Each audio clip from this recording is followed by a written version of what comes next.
Hi friends, welcome back to my YouTube channel. ഇന്ന് നോക്കാൻ പോകുന്നത് 2015 റിലീസായ Korean suspense thriller movie fatal intuition ആണ്. മൂവിയുടെ തുടക്കത്തിൽ ഐസ് ഫാക്ടറി ജോലി ചെയ്യുന്ന നമ്മുടെ ഹീറോയാണ് കാണിക്കുന്നത്. ഹീറോയ്ക്ക് അച്ഛനമ്മ ഒന്നുമില്ല. അധികം ആൾതാമസമൊന്നുമില്ലാത്ത ഒരു ഗ്രാമത്തിലാണ് ഹീറോ താമസിക്കുന്നത്. അധികം താമസിക്കാതെ തന്നെ ഹീറോ വേറെ ഗ്രാമത്തിലേക്ക് കുടിയേറി പാർക്കും. ഹീറോയ്ക്ക് ഒരു സിസ്റ്റർ മാത്രമേ ഉള്ളൂ. സിസ്റ്റർ എന്ന് പറഞ്ഞ ഹീറോയ്ക്ക് അത്രയേറെ ജീവനാണ്. അടുത്തത് ഹീറോയിനെയാണ് കാണിക്കുന്നത്. ഹീറോയിൻ എന്ന് പറഞ്ഞാൽ ഒരു വിചിത്രമായ ക്യാരക്ടറുള്ള ഒരു ആളായിട്ടാണ് ഈ സിനിമയിൽ കാണിക്കുന്നത്. അതായത് ഹീറോയിന് മരിച്ച ആളുകളെ കാണാൻ കഴിയും, അവരോട് സംസാരിക്കാൻ കഴിയും എന്നൊക്കെയാണ് ആ ഗ്രാമത്തിലുള്ളവർ വിശ്വസിച്ചിരിക്കുന്നത്. അതുകൊണ്ട് ഹീറോയെ ആരും തന്നെ അടുപ്പിക്കാറില്ല. അതുപോലെ ഒരു ഷോപ്പിൽ കയറിയ ഹീറോയെ ഓണർ ആട്ടിവിടുന്നതായി കാണിക്കുന്നുണ്ട്. ഇതെല്ലാം അവിടെ ഉണ്ടായിരുന്ന ഹീറോ നോട്ട് ചെയ്യുന്നതായി കാണിക്കുന്നു. ഹീറോയുടെ ബെസ്റ്റ് ഫ്രണ്ട് എന്ന് പറയുന്നത് ഒരു തടിയനാണ്. അത് അവർ ഡിസ്റ്റന്റ് റിലേഷൻ ആയിട്ടാണ് വരുന്നത്. ആ തടിയന് ഹീറോയുടെ സിസ്റ്ററോട് ഒരു ചെറിയ ഇഷ്ടമൊക്കെ ഉണ്ട്. അത് ഹീറോയിനും അറിയാം. എന്നാൽ അവൻ അതൊന്നും ഒരു കാര്യമാക്കുന്നില്ല. അടുത്തത് ഹീറോയുടെ സിസ്റ്റർ ആരും അറിയാതെ ഒരു സ്ഥലത്തേക്ക് പോയി ഒരു സൂട്ട് കേസ് എടുക്കുന്നത് കാണിക്കുന്നുണ്ട്. അതിലെന്താന്ന് വെച്ചാൽ ഹീറോയെ സഹായിക്കാൻ വേണ്ടിയിട്ട് ഹീറോയുടെ സിസ്റ്റർ ഒരു സലൂണിൽ വർക്ക് ചെയ്യുന്നു. അവിടെ വർക്ക് ചെയ്യുന്നതിന് ആവശ്യമായിട്ടുള്ള സാധനങ്ങളാണ് ആ സ്യൂട്ട് കേസിൽ അവൾ സ്റ്റോർ ചെയ്ത് വെച്ചിരിക്കുന്നത്. അത് എടുക്കാൻ വേണ്ടിയിട്ടാണ് ഹീറോയുടെ സിസ്റ്റർ അവിടേക്ക് വന്നിരിക്കുന്നത്. അവിടെ തന്നെ നമ്മുടെ ഹീറോയിൻ എന്തോ കണ്ട് പേടിച്ച നിലയിൽ ഇരിക്കുന്നുണ്ട്. ഹീറോയുടെ സിസ്റ്റർ നല്ല രീതിയിലാണ് അവളോട് സംസാരിക്കുന്നത്. അവൾക്ക് ഒരു തരത്തിലുള്ള പേടിയും കാണുന്നില്ല. അവൾ ഹീറോയിനെ കുറിച്ച് കേട്ടിട്ടുള്ള കാര്യങ്ങളൊക്കെ ഹീറോയിനോട് ചോദിക്കുന്നുണ്ട്. നിങ്ങൾക്ക് മരിച്ചവരെ കാണാൻ കഴിയുമോ, അവരോട് സംസാരിക്കാൻ കഴിയുമോ, ഒരാളെ തൊട്ട് നോക്കി അവർ ഫ്യൂച്ചർ പറയാൻ കഴിയുമോ, അങ്ങനെയുള്ള കാര്യങ്ങളൊക്കെ ഹീറോയുടെ സിസ്റ്റർ ഹീറോയിൻ്റെ അടുത്ത് ചോദിച്ചുകൊണ്ടിരിക്കുകയാണ്. നിങ്ങളുടെ മുടി എന്താണ് ഇങ്ങനെ ഇരിക്കുന്നത്, ഞാൻ വർക്ക് ചെയ്യുന്ന സലൂണിലേക്ക് വരും, നിങ്ങളുടെ മുടി ഞാൻ ശരിയാക്കി തരാം എന്ന് പറഞ്ഞ് ഹീറോയിൻ്റെ പുറത്ത് തൊടും. അപ്പോൾ ഹീറോയിൻക്ക് ഒരു ഇല്യൂഷൻ പോലെ ഏതോ ഒരു പെണ്ണിനെ ഒരാൾ കൊല്ലുന്നതായിട്ട് കാണും. എന്നാൽ ആ ഇല്യൂഷനിൽ ആരെയാണ് കൊല്ലുന്നത് എന്നൊന്നും ക്ലിയർ അല്ല. അടുത്തത് ലേറ്റ് ആയിട്ടും വീട്ടിൽ തിരിച്ചെത്താത്ത അനിയത്തിയെ തെരഞ്ഞുകൊണ്ട് ഹീറോ പോകുന്നതാണ്.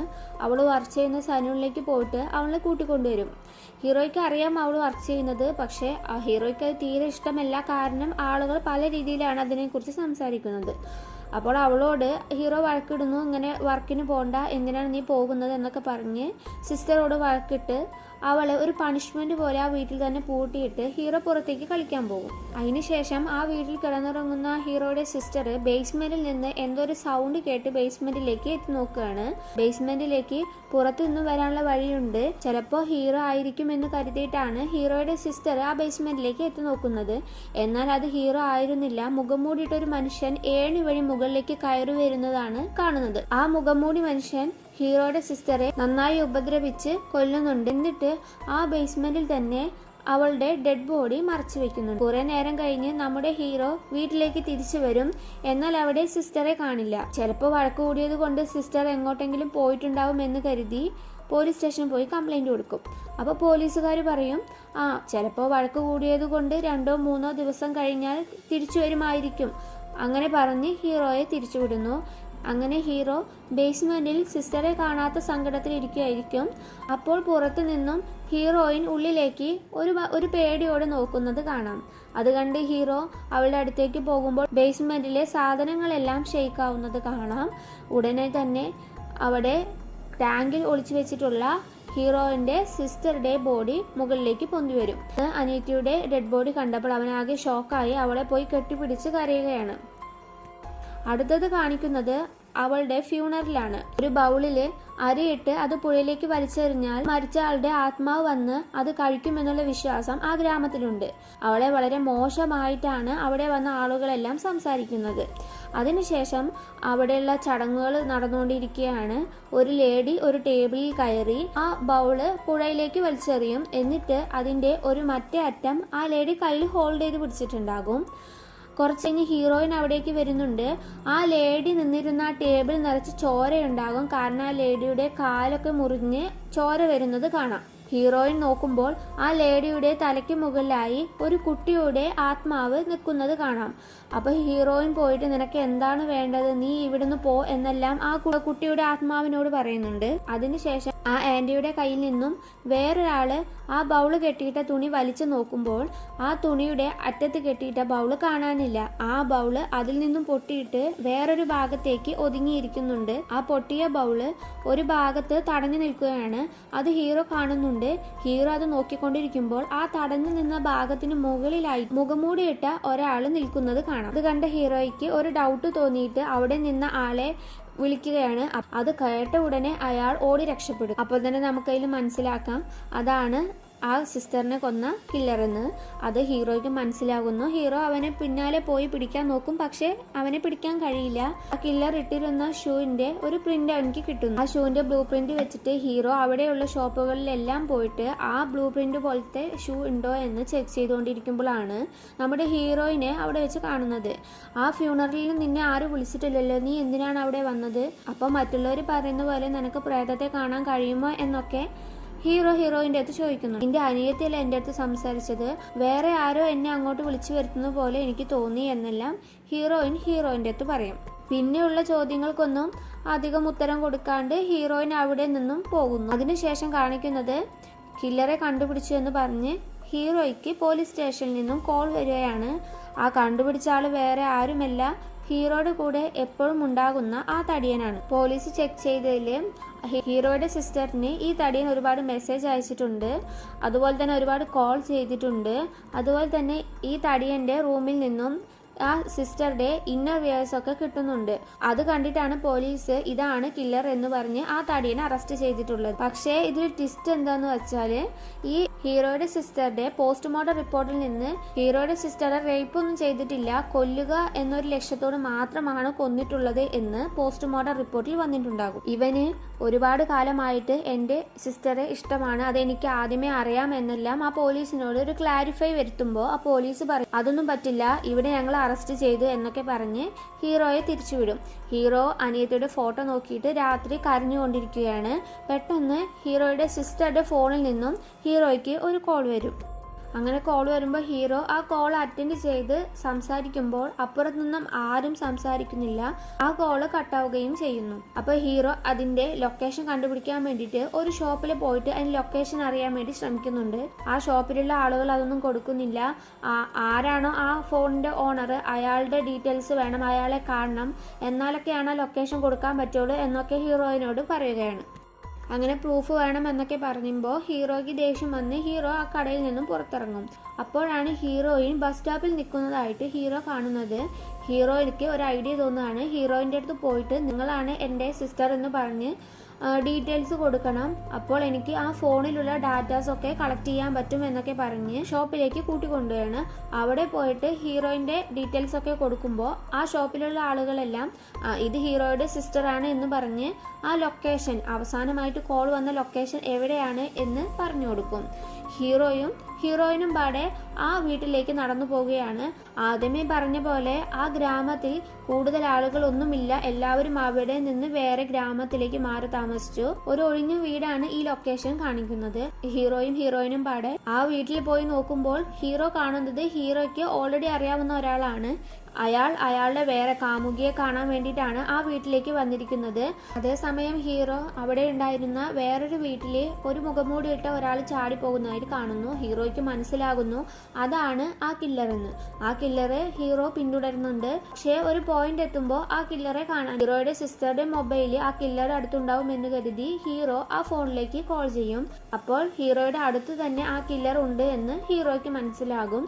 കില്ലറുടെ പിന്നാലെ ഹീറോ പിന്നെയും ഓടിപ്പോകുന്നു. അവിടെ വെച്ച് ഹീറോയുടെ ഫ്രണ്ടിനെ കാണുന്നു. എന്നെയല്ലേ പോലീസ് അറസ്റ്റ് ചെയ്തത് എന്ന് ഹീറോ ആ തടിയന്റെ അടുത്ത് ചോദിച്ചപ്പോൾ ഞാനല്ല അവളെ കൊന്നത് എന്ന് പോലീസുകാർക്ക് മനസ്സിലായി എന്ന് ഹീറോയോട് പറയും. അതിനുശേഷം ഹീറോ അതൊക്കെ കേട്ട് അവിടെ നിന്നും ഓടിപ്പോകുന്നു. എന്നാൽ അവിടെ കില്ലറെ കാണാനില്ല. കുറെ ഷോപ്പ് ഓപ്പൺ ആയിട്ടുണ്ടാകും. അതിൽ ഏതോ ഒരു ഷോപ്പിലേക്കാണ് ആ കില്ലർ പോയിട്ടുള്ളത് എന്ന് ഹീറോയ്ക്ക് മനസ്സിലാകുന്നുണ്ട്. പക്ഷെ ഏത് ഷോപ്പാണ് എന്ന് ഹീറോയ്ക്ക് മനസ്സിലാവുന്നില്ല. അപ്പോഴാണ് അവിടെ ഉണ്ടായിരുന്ന മെഡിക്കൽ ഷോപ്പിലെ ലൈറ്റ് ബ്ലിങ്ക് ചെയ്ത് ചെയ്തതായിട്ട് ഹീറോയുടെ കണ്ണിൽ പെടുന്നത്. ആ മെഡിക്കൽ ഷോപ്പിലേക്ക് ഹീറോ കയറി പോകുന്നുണ്ട്. അവിടെ വെച്ച് ഒരു അങ്കിളിനെ അയാൾ കാണുന്നുണ്ട്. പക്ഷെ കില്ലർ എന്ന് തോന്നിക്കുന്ന വിധത്തിലൊന്നും അയാളുടെ ഫേസ് അല്ല. അപ്പോൾ അവനൊരു ഡൗട്ടോടെ അവൻ്റെ അടുത്ത് സംസാരിച്ചുകൊണ്ടിരിക്കുമ്പോൾ ആ അങ്കിൾ പറയും, നിങ്ങൾ അനിയത്തി മരിച്ചു എന്നൊക്കെ കേട്ടു, ആരെ കൊന്ന് എന്നൊന്നും അറിയില്ല, അതെന്തായാലും കണ്ടുപിടിക്കണം എന്നൊക്കെ പറഞ്ഞ ഓരോ ഐഡിയ ഹീറോയ്ക്ക് കൊടുക്കുകയാണ്. പിന്നെ അവിടേക്ക് ഹീറോ ആദ്യം ലൊക്കേഷൻ പോയി ഒരു വീട്ടിൽ കണ്ട ഒരു സ്ത്രീ ഉണ്ടല്ലോ, ആ സ്ത്രീ ആ മെഡിക്കൽ ഷോപ്പിലേക്ക് വരുന്നുണ്ട്, അയാളോട് സംസാരിക്കുന്നുണ്ട്. ഇതേ സമയം നമ്മുടെ ഹീറോ ആ അങ്കിളിനെ നന്നായി ഒബ്സർവ് ചെയ്തുകൊണ്ടിരിക്കുകയാണ്. ആ സമയമാണ് ആ അങ്കിൾ കഴുത്തുകൊണ്ട് ഒരു ആക്ഷൻ കാണിക്കുന്നത് ഹീറോ ശ്രദ്ധിക്കുന്നത്. ഇതേപോലെ തന്നെ ആ ഫ്യൂണറൽ പരിപാടിയുടെ ഇടയിൽ ആ ബൗള് വന്നു നിന്ന സ്ഥലത്ത് നിന്ന് ആ കില്ലറും അതേ ആക്ഷൻ കാണിക്കുന്നതായിട്ട് ഹീറോ ശ്രദ്ധിച്ചിട്ടുണ്ടാവും. അതുപോലെയുള്ള ആ ആക്ഷൻ തന്നെയാണ് ആ അങ്കിളും അവിടെ നിന്ന് കാണിക്കുന്നത്. അപ്പൊ തന്നെ ഹീറോയ്ക്ക് മനസ്സിലാകും ആ അങ്കിളാണ് കില്ലർ എന്ന്. എന്നിട്ട് അയാളെ ഫോളോ ചെയ്തിട്ട് അയാളുടെ വീട്ടിലേക്ക് പോകും. അവിടെ വല്ല തെളിവും കിട്ടുന്നുണ്ടോ എന്ന് പോയി നോക്കുമ്പോൾ അയാൾ പെട്ടെന്ന് ആ വീട്ടിലേക്ക് കടന്നു വരുന്നു. ഉടനെ തന്നെ ഹീറോ അവിടുത്തെ ബാത്റൂമിൽ പോയി ഒളിഞ്ഞിരിക്കും. അവിടെയാണ് ആ ഹീറോ ആ ബ്ലൂ പ്രിന്റ് കണ്ട പോലത്തെ ആ സ്റ്റാർ ഉള്ള ഷൂ ഹീറോ കണ്ടുപിടിക്കും. തനിച്ച് നിന്നിട്ടുണ്ടായിരുന്ന ഹീറോയിൻ പെട്ടെന്ന് ഹീറോയുടെ സിസ്റ്ററുടെ ഫ്യൂണറിൽ കണ്ട ആ പെൺകുട്ടിയുടെ പ്രേതത്തെ അവിടെ വെച്ച് കാണുകയാണ്. പെട്ടെന്ന് ഹീറോയിന്റെ നേച്ചർ ഫുള്ള് മാറുകയാണ്. ഹീറോയിൻ ഒരു കുട്ടിയെ പോലെ ചാടി ചാടി അതിലൂടെ നടന്നു പോകുമ്പോൾ ഒരു സ്ത്രീയുടെ മുകളിൽ വന്ന് മുട്ടും. പെട്ടെന്ന് ഹീറോയിനിക്ക് ഒരു ഇല്യൂഷൻ പോലെ വരികയാണ്. ആ വിഷ്വലില് 612 എന്നെഴുതിയ ഒരു ഡോറും അതിന്റെ മുന്നില് ഒരു ഡോളറും കിടക്കുന്നതായിട്ടും ഒരു സ്ത്രീ ഡോളർ എണ്ണിയിട്ട് അതിലൂടെ വരുന്നതായിട്ടുമാണ് ആ ഇല്യൂഷനിൽ കാണിക്കുന്നത്. അങ്ങനെ കണ്ട ഇല്യൂഷനിലെ 612 എന്ന നമ്പർ നമ്മളുടെ ഹീറോയിൻ അവിടെ ഇരിക്കുന്ന ഒരു ചുമരിൽ ഇങ്ങനെ കുത്തിക്കുറിച്ചുകൊണ്ടിരിക്കുമ്പോൾ ഹീറോയിൻ വന്ന് ഇടിച്ച ആ സ്ത്രീ അതൊക്കെ ശ്രദ്ധിക്കുന്നുണ്ട്. എന്നിട്ട് പേടിച്ച് അവിടെ നിന്നും അവളുടെ കയ്യിലുള്ള പൈസ എണ്ണിയിട്ട് ഇങ്ങനെ നടക്കുകയാണ്. പെട്ടെന്ന് ഹീറോയിൻ എഴുതിയ പോലെയുള്ള നമ്പറിലുള്ള ഒരു ഡോർ അവിടെ കാണുമ്പോൾ ആ സ്ത്രീക്ക് ഒന്നും കൂടി പേടിയായിട്ട് ആ സ്ത്രീ ഒന്നും കൂടി സ്പീഡിൽ നടക്കും. അപ്പോഴാണ് ആ ഡോറിന്റെ ഫ്രണ്ടിലായിട്ട് $1 കാണുമ്പോൾ ആ സ്ത്രീ അത് എടുക്കാൻ വേണ്ടിയിട്ട് അങ്ങോട്ട് വരുമ്പോൾ അവന്റെ കൈ പിടിച്ചിട്ട് ഉള്ളിലേക്ക് വലിക്കും.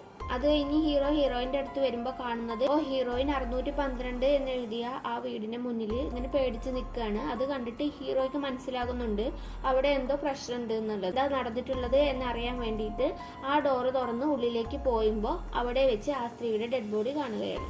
എന്നിട്ട് അവർ ഉടനെ തന്നെ പോലീസിനെ വിളിച്ച് വിവരം അറിയിക്കും. എന്നിട്ട് പോലീസുകാർ വന്ന് ആ ഡെഡ് ബോഡി റിസീവ് ചെയ്തിട്ട് ഇവരെങ്ങനെ അവിടെ എത്തി എന്ന കാര്യം അറിയാൻ വേണ്ടിയിട്ട് ഇവരെ രണ്ടാലെയും പോലീസുകാര് പോലീസ് സ്റ്റേഷനിൽ പിടിച്ചുകൊണ്ട് പോകും. അപ്പോഴാണ് അവിടെ വെച്ച് ഹീറോ ഇങ്ങനെ തെരഞ്ഞു കണ്ടുപിടിച്ച കാര്യങ്ങളൊക്കെ പോലീസുകാരോട് പറയും.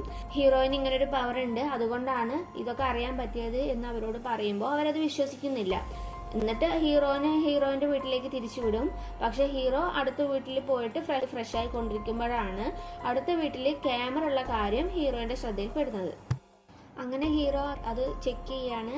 കാരണം അവരെ വീട്ടിലുള്ള വിഷ്വൽസ് അതിൽ കിട്ടുമെന്ന് വിചാരിച്ചിട്ട് അവിടെ ആരൊക്കെ വന്നിട്ടുണ്ടെന്നൊക്കെ ചെക്ക് ചെയ്തുകൊണ്ടിരിക്കുമ്പോൾ ഒരു കാറ്, അത് ആ മെഡിക്കൽ ഷോപ്പിൽ കണ്ട അങ്കിളുടെ കാറ് ഹീറോ അവിടെ വെച്ച് കാണാണ്. അത് കില്ലർ ആരാണെന്ന് ഹീറോയ്ക്ക് വ്യക്തമായി. അതുപോലെ തന്നെ കുറച്ചു നേരം കഴിഞ്ഞ് ഹീറോയിന്റെ ഫ്രണ്ടായ ആ തടിയൻ അവിടെ നിൽക്കുന്നതായിട്ടും ഹീറോ ശ്രദ്ധിക്കുന്നുണ്ട്. അത് കഴിഞ്ഞ് അടുത്തത് ഹീറോയിൻ തനിച്ചിരിക്കുന്ന ആ സ്ഥലത്തേക്ക് ഒരു പ്രോസ്റ്റിറ്റ്യൂട്ട് ഡ്രസ്സ് മാറാനായിട്ട് വരികയാണ്. എന്നിട്ട് ഏതൊരു ക്ലയന്റ് ഒരു പഴയ സ്കൂളിലേക്ക് വരാൻ പറഞ്ഞിട്ട് വിളിച്ചിട്ടുണ്ട് എന്നൊക്കെ പറഞ്ഞ് അവളുടെ ഫ്രണ്ടിനോട് സംസാരിക്കുകയാണ്. അത് ഹീറോയിൻ മറിഞ്ഞിരുന്ന് കേൾക്കുന്നുണ്ട്. അവിടെ വെച്ച് ആ ഫ്യൂണറിൽ കണ്ട ആ ചെറിയ കുട്ടിയുടെ പ്രേതത്തെ ഹീറോയിൻ വീണ്ടും കാണുകയാണ്. ഒരു ഇല്യൂഷൻ അവളുടെ മൈൻഡിൽ വരുന്നു. ഒരു ക്ലോക്ക് കാണിക്കുന്നുണ്ട്. ആ ക്ലോക്കിന്റെ ഫ്രണ്ടിലായിട്ട് ഒരാൾക്ക് കുത്തേൽക്കുന്നുണ്ട് വയറിൽ. അതൊക്കെ അവളുടെ മൈൻഡിൽ ഇങ്ങനെ ഇല്യൂഷൻ പോലെ വന്നു പോയിക്കൊണ്ടിരിക്കുകയാണ്. പക്ഷെ ആരാണെന്നത് ക്ലിയർ അല്ല. അപ്പോൾ തന്നെ ഹീറോയ്ക്ക് മനസ്സിലാവുന്നുണ്ട് ആരൊക്കെ നമ്മളുടെ അടുത്തിരിക്കുമ്പോഴാണ് ഈ വിഷ്വൽസ് കാണുന്നത്, അവർ തന്നെയാണ് മരിക്കാൻ പോണത് എന്നൊക്കെ വിചാരിച്ചിട്ട് ഹീറോയിൻ ആ പ്രോസ്റ്റിറ്റ്യൂട്ടിന്റെ പിന്നാലെ ഫോളോ ചെയ്ത് പോവുകയാണ്. അപ്പോൾ തന്നെ ഹീറോയെ വിളിച്ചിട്ട് ഇങ്ങനെ ആള് മരിക്കാൻ പോവുകയാണെന്നൊക്കെ പറയാൻ വേണ്ടിയിട്ട് ഹീറോയെ വിളിക്കുകയാണ്. പക്ഷേ ഹീറോ കോൾ അറ്റൻഡ് ചെയ്യുന്നില്ല. ഹീറോ ആ കില്ലറെ തെരഞ്ഞു പോയിക്കൊണ്ടിരിക്കുകയാണ്. അങ്ങനെ കോൾ എടുക്കാതെ കണ്ടപ്പോൾ ഹീറോയുടെ മൊബൈലിലേക്ക് ഇങ്ങനെയുള്ള കുറെ വിഷ്വൽസ് കണ്ടു എന്നൊക്കെ പറഞ്ഞ് ഒരു വോയിസ് നോട്ട് അയക്കും. ഹീറോ ആ ക്യാമറയെ കണ്ട വിവരം ചോദിക്കാൻ വേണ്ടിയിട്ട് ആ തടിയന്റെ അടുത്ത് പോവുകയാണ്. അപ്പോൾ തടിയന്റെ അടുത്ത് ചോദിക്കും, നീ അന്ന് എന്തിനാ അവിടെ പോയത് എന്നൊക്കെ ചോദിക്കും.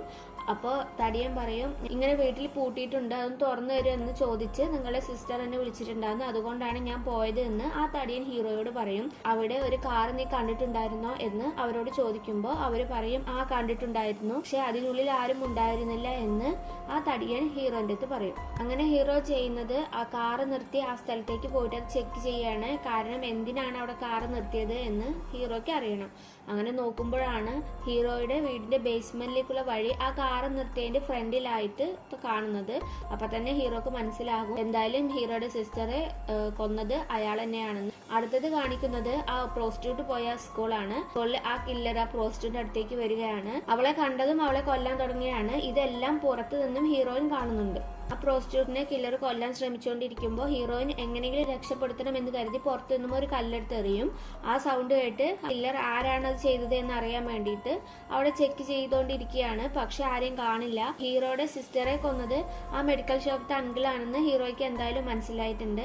അതുകൊണ്ട് തന്നെ കില്ലറിനെ തേടിയിട്ട് ആ മെഡിക്കൽ ഷോപ്പിലേക്ക് ഹീറോ പോവുകയാണ്. കൈകൊണ്ട് ഡോറൊക്കെ അടച്ചിട്ടാണ് ഹീറോ അതിനകത്തേക്ക് പോകുന്നത്. പക്ഷെ അവിടെ ആ അങ്കിളിനെ കാണില്ല. കാരണം ആ അങ്കിൾ ആ പ്രോസ്റ്റിറ്റ്യൂട്ടിന്റെ കൂടെ പഴയ ആ സ്കൂളിലാണല്ലോ, അതുകൊണ്ട് അവിടെ കാണില്ല. കയ്യിലുണ്ടായ മുറി മാറ്റാൻ വേണ്ടിയിട്ട് അവിടെ തന്നെ സാധനങ്ങൾ എടുത്ത് കെട്ടി തിരിച്ച് കാറിലേക്ക് വന്നപ്പോഴാണ് ഹീറോയിൻ അയച്ച വോയിസ് നോട്ടൊക്കെ ഹീറോ കേൾക്കുന്നത്. അത് കേട്ടതും ഹീറോ വേഗം ഹീറോയിനുള്ള ആ സ്ഥലത്തേക്ക് പോവുകയാണ്. അതിനു മുമ്പ് തന്നെ ഹീറോ പോലീസ് സ്റ്റേഷനിൽ വിളിച്ച് കാര്യം പറയും. അവിടെ ഹീറോയിനെ ആ കില്ലർ ഉപദ്രവിച്ചുകൊണ്ടിരിക്കുമ്പോൾ ഹീറോ അവിടെ കറക്റ്റ് സമയത്ത് എത്തുകയും ചെയ്യുന്നുണ്ട്. അവിടെ വെച്ച് അവർ രണ്ടാളും ഫൈറ്റ് ചെയ്യുകയാണ്. അങ്ങനെ നിങ്ങളാണ് എൻ്റെ സിസ്റ്ററിനെ കൊന്നത് എന്നൊക്കെ ചോദിച്ച് ഹീറോ ആ കില്ലറിനെ നന്നായി അടിക്കുന്നുണ്ട്. ആ സമയത്താണ് ഹീറോയിനിക്ക് മനസ്സിലാകുന്നത് ഹീറോയാണ് അവിടെ കുത്തേറ്റ് മരിക്കാൻ പോകുന്നത് എന്ന്. കാരണം ഹീറോയിൻ ഓൾറെഡി ഒരു ഇല്യൂഷൻ കണ്ടിട്ടുണ്ടല്ലോ, ഒരു ക്ലോക്കും അതുപോലെ തന്നെ കുത്തേറ്റ് ഒരാൾ മരിക്കുന്നതും. ആ ഇല്യൂഷനിൽ ഹീറോയാണ് കാണുന്നത് എന്ന് ഹീറോയിനിക്ക് മനസ്സിലാകും. കുറച്ച് കഴിഞ്ഞിട്ട് പോലീസുകാർ അവിടെ എത്തിയിട്ടിട്ട് ഇവര് മൂന്നാളെ പിടിച്ച് പോലീസ് സ്റ്റേഷൻ കൊണ്ടുപോകും. അപ്പൊ ഹീറോ ആ പോലീസുകാരോട് ഈ അങ്കിളാണ് എന്റെ സിസ്റ്ററെ കൊന്നത് എന്നൊക്കെ പറഞ്ഞിട്ട് ഡീറ്റെയിൽസ് പറയുമ്പോൾ ആ പോലീസുകാരൊന്നും വിശ്വസിക്കുന്നില്ല. കാരണം ആ അങ്കിൾ അത്രയും നല്ലൊരു മനുഷ്യനായിട്ടാണ് ആ ഗ്രാമത്തിൽ ജീവിക്കുന്നത്. ചാരിറ്റി അങ്ങനത്തെ കാര്യങ്ങളൊക്കെ ആ അങ്കിൾ നടത്തുന്നതുകൊണ്ട് നല്ല റെപ്യൂട്ടേഷൻ ഉള്ള ആളാണ് ആ കില്ലർ. അതുകൊണ്ട് തന്നെ ആരും വിശ്വസിക്കുന്നില്ല. അപ്പൊ ഹീറോ ഡൗട്ട് ഉണ്ടെങ്കിൽ ഹീറോയിന്റെ അടുത്ത് ചോദിച്ചെന്ന് പറഞ്ഞാൽ അവളെ ചൂണ്ടിക്കാണിക്കും. പോലീസുകാര് ഹീറോയിന്റെ അടുത്ത് ചോദിക്കുമ്പോൾ ഹീറോയിന് കറക്റ്റ് മറുപടി പറയില്ല. കാര്യങ്ങളൊന്നും എനിക്ക് അറിയില്ല എന്ന് ഹീറോയിൻ പറഞ്ഞ് ഒഴിഞ്ഞു മാറും. കാരണം അവിടെ വെച്ച് എന്തെങ്കിലും ആക്ഷൻ എടുത്താൽ ഹീറോ മരിക്കുമെന്ന് ഹീറോയിന് പേടിയുണ്ട്. ആ അവസരം മുതലാക്കിയിട്ട് ആ കില്ലർ പോലീസുകാരോട് ഇവനെ അറസ്റ്റ് ചെയ്യണം, എല്ലാവരെയും ഇവൻ കുറ്റക്കാരനാക്കും എന്ന് പോലീസുകാരോട് പറഞ്ഞ് ഹീറോയെ പോലീസുകാരെ അറസ്റ്റ് ചെയ്യും. അങ്ങനെ ഹീറോയെ അറസ്റ്റ് ചെയ്തിട്ട് അവിടെ ജയിലിലാക്കിയിട്ട് ആ കില്ലറിനെ ആ പോലീസുകാരനെ തിരിച്ചു കൊണ്ടാക്കുക എന്നൊക്കെ പറഞ്ഞ് നിങ്ങൾ പൊയ്ക്കോ എന്നൊക്കെ ആ പോലീസുകാർ കില്ലറിന്റെ അടുത്ത് പറയുകയാണ്. അപ്പൊ ആ കില്ലർ പോകുന്ന സമയത്ത് ഹീറോ പറയും, നീയാണ് എന്റെ അനിയത്തെ കൊന്നത് എന്ന് എനിക്ക് ഉറപ്പാണ്, എന്തിനാണ് നീ അവളെ കൊന്നത്, അവളെ മൊബൈൽ നീ എന്താണ് കൈവശം വെച്ചിരിക്കുന്നത് എന്നൊക്കെ ആ കില്ലർ അടുത്ത് ഹീറോ ചോദിക്കും. അപ്പൊ ആ കില്ലർ ചിരിച്ചിട്ട് പറയും, ആ അതെ ഞാൻ തന്നെയാണ് കൊന്നത്, വേറൊരു കാര്യം കൂടി നിനക്ക് കാണിച്ചു തരാം എന്നൊക്കെ പറഞ്ഞിട്ട് ആ കൊല്ലുന്ന സമയത്ത് കില്ലർ എടുത്ത ഹീറോയുടെ സിസ്റ്ററുടെ ആ വീഡിയോ ഹീറോയ്ക്ക് കാണിച്ചു കൊടുക്കുകയാണ്. എന്റെ ബ്രദർ എന്തായാലും വരും, എനിക്ക് വേണ്ടി അവൻ പകരം ചോദിക്കും എന്നൊക്കെ പറഞ്ഞിട്ടാണ് ഹീറോയുടെ സിസ്റ്റർ മരിച്ചു പോകുന്നത്.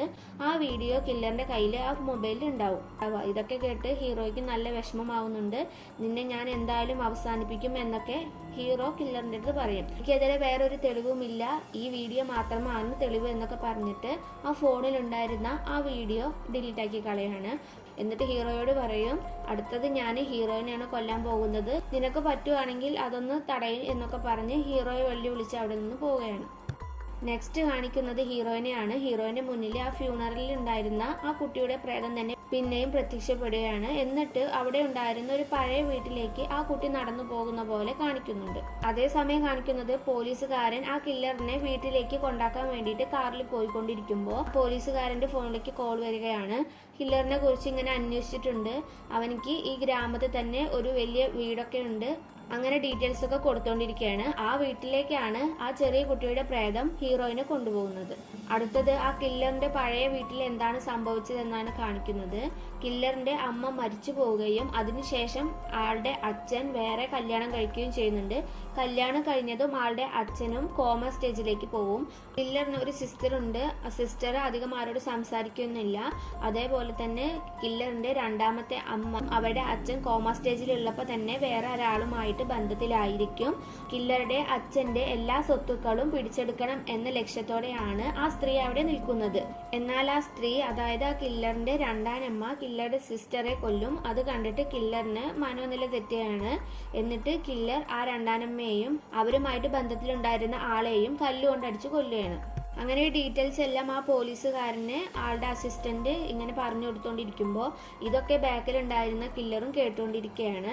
ഉടനെ തന്നെ ആ പോലീസുകാരനെ ആ കില്ലർ കൊല്ലുകയാണ്. ഇതിൽ നിന്ന് നമുക്ക് മനസ്സിലാക്കാം കില്ലറുടെ കൊല്ലാനുള്ള മോട്ടീവ് എന്താണെന്ന്. ഒന്നിലധികം ആളുമായിട്ട് ബന്ധത്തിൽ ഏർപ്പെടുന്ന സ്ത്രീകളെ എല്ലാവരെയും ഈ കില്ലർ കൊല്ലുകയാണ്. പിന്നെ ഹീറോയുടെ സിസ്റ്ററെ കൊല്ലാൻ കാരണം എല്ലാവരും അവളുടെ വസ്ത്രധാരണം മറ്റു കാര്യങ്ങളെ കൊണ്ടൊക്കെ അവരെ തെറ്റിദ്ധരിച്ചിരുന്നു. അതുകൊണ്ടാണ് കില്ലർ ഹീറോയുടെ സിസ്റ്ററെയും കൊന്നത്.